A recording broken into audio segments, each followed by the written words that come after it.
Hello friends, welcome to S Y academy.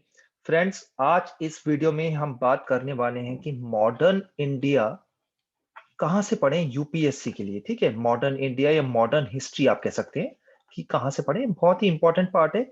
I hope polity की आपने already video देख ली होगी, तो मॉडर्न हिस्ट्री पे हम डिस्कस करते हैं। फ्रेंड्स, मैं एक चीज हमेशा रिकमेंड करता हूँ, एनसीईआरटीज। आपको एनसीईआरटीज पढ़नी होंगी, और एनसीईआरटी कोई ऐसा नहीं कि किसी स्पेसिफिक क्लास की पढ़नी है। आपको 6 से लेके 12th तक की एनसीईआरटी पूरी कंप्लीट पढ़नी है। ठीक है, हाँ ठीक है। एक बात है, जैसे 11th क्लास की एनसीईआरटी है, 11th क्लास की एनसीईआरटी आप काफी टॉपिक्स छोड़ सकते हैं, बिल्कुल छोड़ सकते हैं काफी टॉपिक्स। जैसे उसमें आप अगर क्लास 11th की एनसीईआरटी देखिए तो from the beginning, writing, city life, ऐसे करके चैप्टर्स दे रखे हैं। नोमैडिक एम्पायर्स दे रखा है, जिसमें पूरी वर्ल्ड हिस्ट्री का पता रखा है। तो आप मे बी वो टॉपिक्स छोड़ सकते हैं, लेकिन मैं एक काउंटर पॉइंट यहाँ पे देना चाहूंगा। ध्यान से सुनिए कि ये जो 11th की एनसीईआरटी है, काफी बार इसके जो टॉपिक्स है ना, वो कहीं ना कहीं हिस्ट्री में काम आ सॉरी एसए में काम आ जाते हैं। ठीक है, जब आप ऐसे लिख रहे होते हैं तो उसमें काफी वो पॉइंट जो है काम आ जाते हैं। तो एक क्विक रीडिंग अगर आप अपनी बिगिनिंग कर रहे हैं यूपीएससी प्रिपरेशन की, तो एक quick reading about those topics आपको कोई प्रॉब्लम नहीं होगी। और कुछ कुछ चैप्टर्स, जैसे उसका चैप्टर नंबर 9 है, इंडस्ट्रियल रेवोल्यूशन पे बेस्ड है, तो पढ़ने में कोई इशू नहीं है। ऐसी 9th और 10th की एनसीईआरटीज भी, जिसमें वर्ल्ड हिस्ट्री का है काफी जिक्र, आप वो भी पूरी पढ़ें, क्योंकि वर्ल्ड हिस्ट्री पे मे भी कोई क्वेश्चन आ सकता है उन टॉपिक्स में इन जीएस 1। ठीक है, जनरल स्टडीज 1। और अगेन मैं पॉइंट ये रिपीट करूंगा कि ज्योग्राफी हो गई, या जीएस 2 के भी इवन कुछ कुछ आंसर्स हो गए, या जीएस 4 के भी कुछ कुछ एग्जाम्पल्स देने हुए, अपना एक होराइजन बड़ा करने के लिए आपको एनसीईआरटीज हेल्प करेंगी। तो मैं हमेशा ये रिकमेंड करूंगा आपको 6 से लेकर 12th तक की पूरी एनसीईआरटीज पढ़ें। इसके अंदर लेकिन मॉडर्न इंडिया के साथ साथ आपका मेडिवल भी कवर हो जाएगा। मेडिवल और के लिए मैं वैसे अलग से बुक्स बताऊंगा, लेकिन मैं आपको फिर भी बता दूं कि मेडिवल भी आपका कवर हो जाएगा। काफी कुछ मेडिवल में कवर हो जाएगा। आपका एंशियंट भी कवर हो जाएगा, काफी कुछ आपका कल्चर भी कवर हो जाएगा।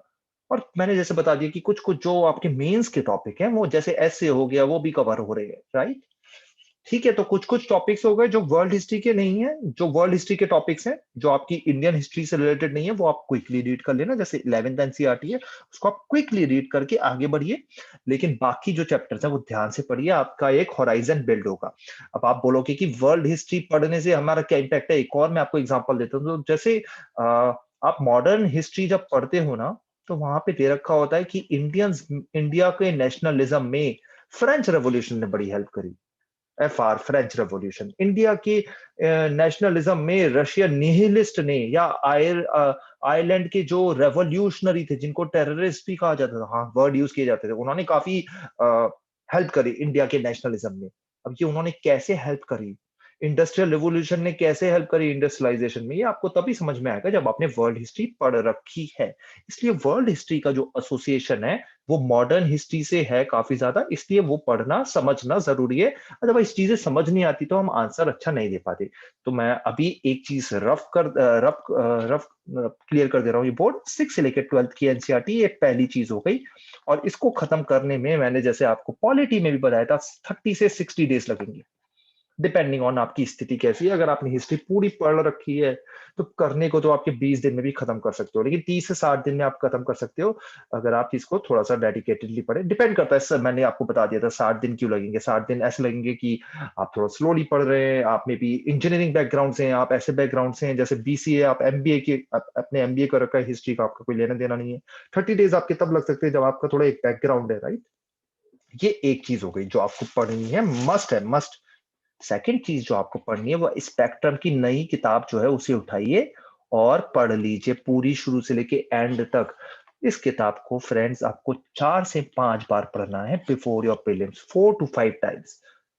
सिमिलरली 4 to 5 टाइम्स आपको लक्ष्मीकांत पढ़नी होती है, 4 to 5 टाइम्स ये वाली बुक पढ़नी है, बड़ी इंपॉर्टेंट बुक है। ये आपकी बुक्स खत्म हो गई हैं, साथ साथ नोट्स बनाते रहना जितना पॉसिबल हो सके। नोट्स अच्छे रहते हैं, एंड में बहुत काम आते हैं। शुरू में पेन देते हैं, शुरू में लगता है यार कितने नोट्स बनाऊं, क्या बनाऊं। शुरू में आप नोट्स में भी बड़ा करके बना लीजिए, no issues, take your time. फिर नोट्स के आप नोट्स बना देना, कोई टाइम की इतनी भी मतलब वो नहीं है, मतलब भाग दौड़ नहीं हो रही, ठीक है। 1 ईयर का आपको अपने आप को टाइम देना होता है बिफोर प्रीलिम्स। अगर आप 2022 की प्रिपरेशन कर रहे हैं तो 2021 के 1 साल पहले आप शुरू करें ये सब, और आपकी जर्नी खत्म हो जाएगी, पीसफुली खत्म होगी, कोई ऐसी बात नहीं है, कोई भाग दौड़ की जल्दी नहीं। अब एक और चीज जो आपको करनी होती है वो आपको टेस्ट देने होते हैं फ्रेंड्स। कोई भी एक टेस्ट पकड़ लो, विजन पकड़ लो, फॉरम आईएएस पकड़ लो, राइट। उसके बाद आप इनसाइट्स भी पिक कर सकते हो, आप अन अकेडमी आप फॉलो कर रहे हो उसका ले लो, कोई इशू नहीं है, ठीक है। कोई भी आप टेस्ट ले लो, मैं वैसे रिकमेंड करूंगा मे बी विजन ले लो, ठीक है। एक और टेस्ट आप मत भूलना, वो है यूपीएससी के पिछले 25 साल के पेपर, इसको मत भूलना यार, ठीक है। किसी को भी भूल जाओ लेकिन इनको पिक करिए, है ना, इनको पिक करिए।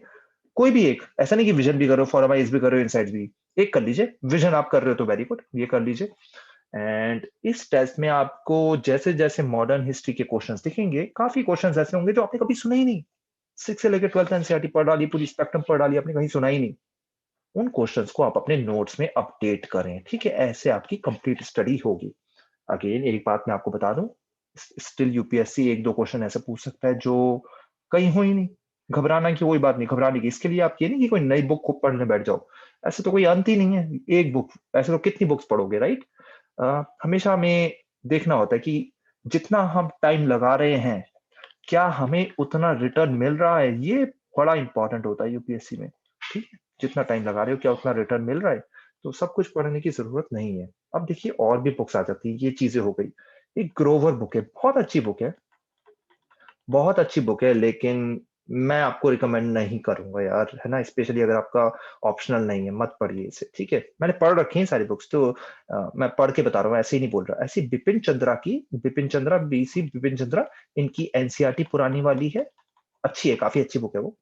इनकी अपनी एक बुक भी है, ठीक है, स्ट्रगल फॉर इंडिपेंडेंस, और फिर इंडिया सिंस इंडिपेंडेंस, ये करके इनकी बुक्स भी आती है, राइट। नहीं पढ़ना, नहीं पढ़ना ये बुक्स, ठीक है। अदरवाइज और भी सब्जेक्ट्स पे भी तो इंपॉर्टेंस देनी है, एनवायरमेंट पे, कल्चर पे, और भी तो देनी है। और ये सफिशिएंट स्पेक्ट्रम बहुत बढ़िया बुक है, राइट। ऐसी करके बंदोपाध्याय करके बुक आती है, राइट। उन बुक्स में मत पढ़ना, अपना टाइम वेस्ट मत करना, इन बुक्स को खरीदो भी नहीं, खरीदो भी नहीं, ठीक है। ये सफिशिएंट है। अगर आपने कोचिंग सेंटर ज्वाइन कर रखा है, उनके नोट्स को कॉम्प्लीमेंट करना, ठीक है, उनको भी लिखना, लेकिन ये चीजें तब भी कवर करना। तो फ्रेंड्स ये था हमारा मॉडर्न हिस्ट्री के बारे में, वेरी इंपॉर्टेंट टॉपिक। ये पढ़ के आपको कोई भी डाउट हो आप कमेंट सेक्शन में लिखो, मैं रिजॉल्व कर दूंगा। अगर आपको लग रहा है कि यार स्टिल वर्कआउट नहीं हो रहा, या कोई भी आपको डाउट हो रहा है, कमेंट सेक्शन में लिख के वो रिजॉल्व कर दिया जाएगा। तो friends thank you for watching this. Next video में हम और चैप्टर्स के सब्जेक्ट्स के बारे में बात करेंगे, जैसे कल्चर हो गया, एनवायरमेंट साइंस, कैसे पढ़ना है यूपीएससी के लिए। तो ये यूपीएससी प्रीलिम्स के लिए, ये मेंस भी इससे काफी कुछ हो जाता है मेंस की, लेकिन मैं स्टिल सेपरेट वीडियोस बनाऊंगा। Thank you and take care.